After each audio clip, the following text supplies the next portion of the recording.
السلام علیکم دوستو، welcome to my channel Sardar Haider story. دوستو کتاب کا نام ہے دی کنٹریکٹر یعنی کرائے کا فوجی، اور اس کا ترجمہ کیا ہے وسیم شیخ نے۔ دوستو آپ سب سے ایک ریکویسٹ ہے کہ اگر آپ کو یہ کتاب اچھی لگی اس ویڈیو کو لائک اور شیئر ضرور کریں اور میرے چینل کو سبسکرائب کریں۔ چیپٹر 7، پرانی انارکلی پولیس اسٹیشن، لاہور۔ اسی دوران ٹریفک پولیس کا اہلکار محمد غائب ہو گیا۔ بندوق کو محفوظ جگہ رکھنے کے بعد اس نے دروازہ کھولا، گاڑی کی چابی نکالی اور مجھے دھکیلتے ہوئے پرانی انارکلی پولیس اسٹیشن پہنچا دیا۔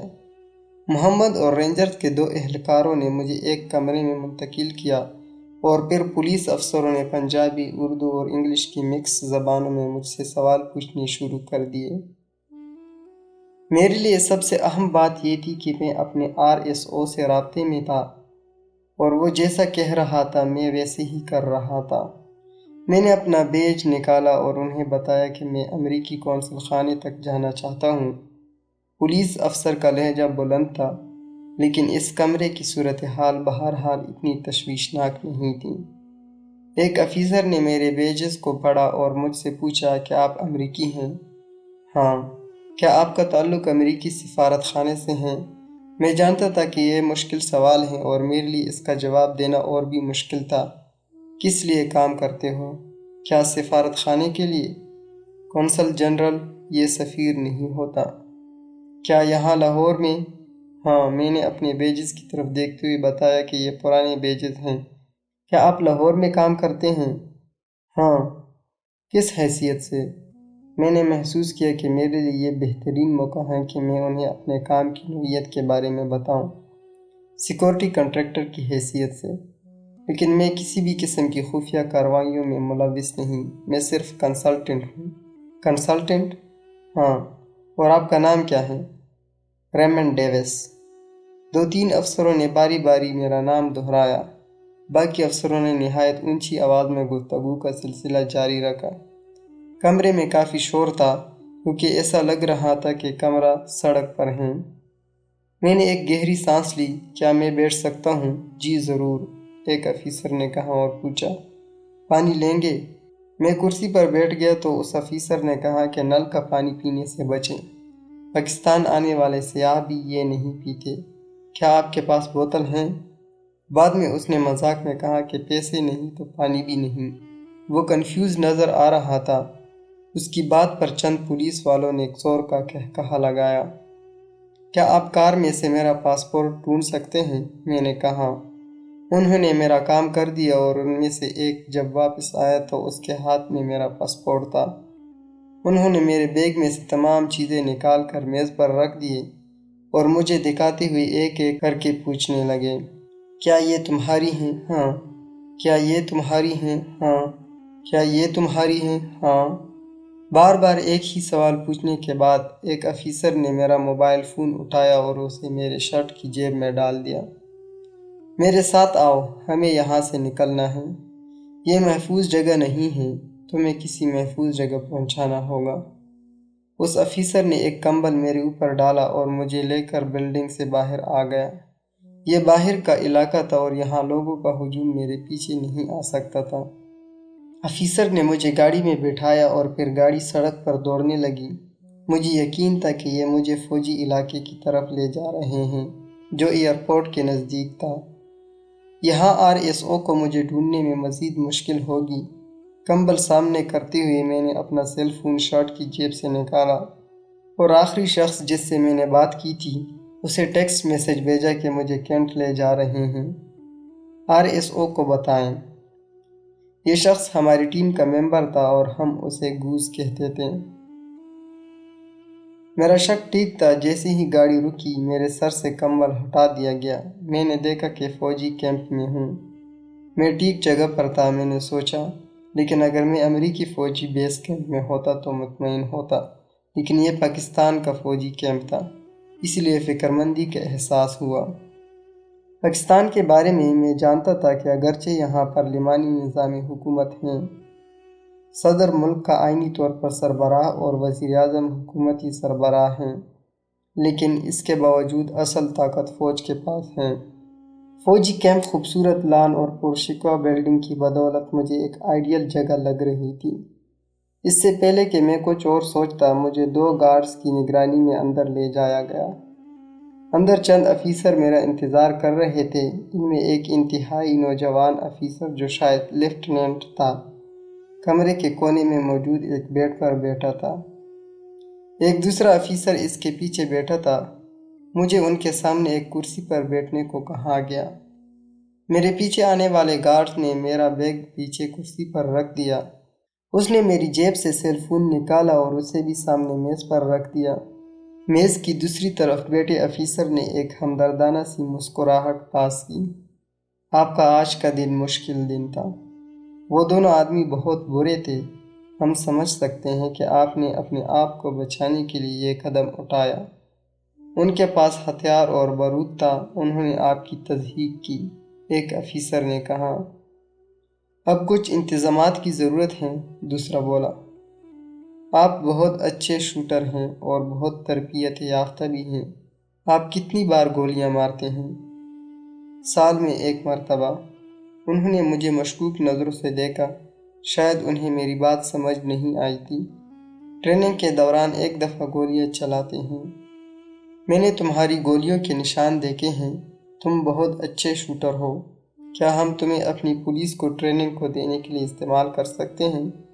میں نہیں جانتا تھا کہ وہ صحیح بات کر رہا ہے یا مذاق کر رہا ہے۔ وہ کھڑا ہو کر فون پر بات کرنے لگا۔ فون پر اس نے اوکے کہا اور مجھ سے پوچھا کہ بتائیے کہ کیا ہوا تھا۔ میں نے اپنا حلق صاف کیا۔ میں جیل روڈ اور فیروز روڈ کے چوک پر تھا۔ میں نے دیکھا جب ٹریفک میں، اور پھر اس کے فون آنے لگے اور بات رک گئی۔ جب اس کے فون کی تعداد بڑھ گئی تو ایک اور افسر نے اسے کہا کہ جاؤ۔ پھر مجھے کہا کہ مجھے بتاؤ کیا ہوا تھا، تم کہاں سے آ رہے تھے؟ میں انہیں حفاظتی نقطہ نظر سے اپنے ٹیم کی رہائش کے بارے میں بتانا نہیں چاہتا تھا۔ میں کونسل خانے سے آ رہا تھا۔ آپ کہاں جا رہے تھے؟ اور ڈرائیونگ کے دوران آپ کے ارد گرد کون لوگ تھے؟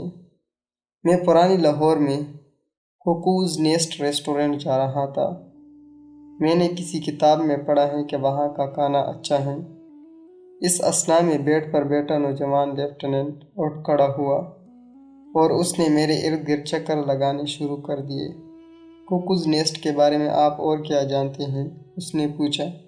اس کی انگلش بہترین تھی اور وہ ان تمام افیسرز میں سب سے ذہین بھی لگ رہا تھا۔ کوکوز نیسٹ، ہا ہا ہا۔ اس مقام کے بارے میں اور کیا جانتے ہو؟ میں یہی جانتا ہوں کہ وہ کھانے کا ایک اچھا مقام ہے۔ میں نے ایک گائیڈ بک میں پڑھا تھا، اور اس کے علاوہ کچھ۔ اس کے بعد پھر فون کا سلسلہ شروع ہو گیا۔ ہر افیسر نے مجھ سے ایک ہی سوال کیا اور بار بار کیا۔ میں بھی دوبارہ اسے ان کے جواب دیتا گیا۔ پھر انہیں کوئی فون کرتا اور ان سے اس حادثے کے بارے میں پوچھتا۔ میں اس سے ڈسٹرب تو ہو رہا تھا، لیکن یہ سب کچھ میرے فائدے کے لیے ہو رہا تھا۔ مجھے اس طرح کی صورتحال سے نمٹنے کی ٹریننگ دی گئی تھی۔ میں ان کے سوالوں کے جواب وقفے وقفے سے اور دیر سے دینا چاہتا تھا۔ میرا مقصد یہ تھا کہ کسی طرح میرے RSO کو پتہ چل جائے کہ میں کہاں ہوں اور وہ مجھ تک پہنچ جائے۔ میرے اس اقدام سے RSO کو مجھ تک پہنچنے کے لیے مزید ٹائم مل سکتا تھا، اس لیے میں اس ساری صورتحال سے خوش بھی تھا۔ اب میں پھر کہانی کی طرف آتا ہوں۔ اس پوری تفتیش کے دوران جن افسران نے مجھ سے تحقیقات کیے، ان میں کسی نے بھی ان 2 لوگوں کی ہلاکت کی اصل تفصیلات یا 2 مریضوں کی شناخت کے بارے میں کوئی پرواہ نہیں کی، اور نہ ہی کچھ پوچھا۔ وہ تو صرف یہ جاننا چاہتے تھے کہ کیا میں وہی ہوں جو میں تھا اور میں لاہور میں کیا کر رہا ہوں۔ میں انہیں اپنی ٹیم اور رہائش کے بارے میں کچھ بھی بتانا نہیں چاہتا تھا، نہ ہی اس معاملے میں کسی اور کو لانا چاہتا تھا۔ جو کچھ ہوا تھا وہ میں نے کیا تھا اور میں ہی اس کا ذمہ دار تھا، اور میں نے یہ سب کچھ اپنے دفاع میں کیا تھا۔ کئی گھنٹوں کی تفتیش اور سوالوں کے بعد بھی کچھ کلیئر نہیں تھا۔ تفتیش میں پے در پہ آنے والے فون کالز نے رخنہ ڈالا تھا۔ جب میں یونیورسٹی میں پڑھتا تھا تو میں نے پارٹ ٹائم ایک پرائیویٹ جاسوس کے طور پر بھی کام کیا تھا۔ اس دوران میں نے جاسوسی پر بہت سی کلاسک کتابوں کا بھی مطالعہ کیا۔ میں نے نتیجہ یہ نکالا تھا کہ نرمی سے گفتگو کسی بھی آدمی کو توڑ سکتی ہے، لیکن یہ کلیہ ہر جگہ کام نہیں ہوتا۔ جو افیسر مجھ سے تفتیش کر رہے تھے وہ صرف یہ جاننا چاہتے تھے کہ یہ سب کچھ کیسے ہوا، اس کے علاوہ انہیں کوئی مطلب نہیں تھا۔ مجھے اس وقت ایک خوشگوار حیرت کا سامنا ہوا جب میں نے ان سے پوچھا کہ کیا میں اپنا فون استعمال کر سکتا ہوں۔ انہوں نے خوشی سے اجازت دے دی۔ میں نے گوز کو فون ملایا۔ کیا میرا میسج مل گیا تھا؟ ہاں، میں نے RSO کو بتا دیا ہے۔ کیا آپ کینٹ کے علاقے میں ہیں؟ ہم پہنچ رہے ہیں، آپ پریشان نہ ہو۔ شکر ہے خدا کا۔ کیا آپ نے GPS تک رسائی حاصل کی ہے؟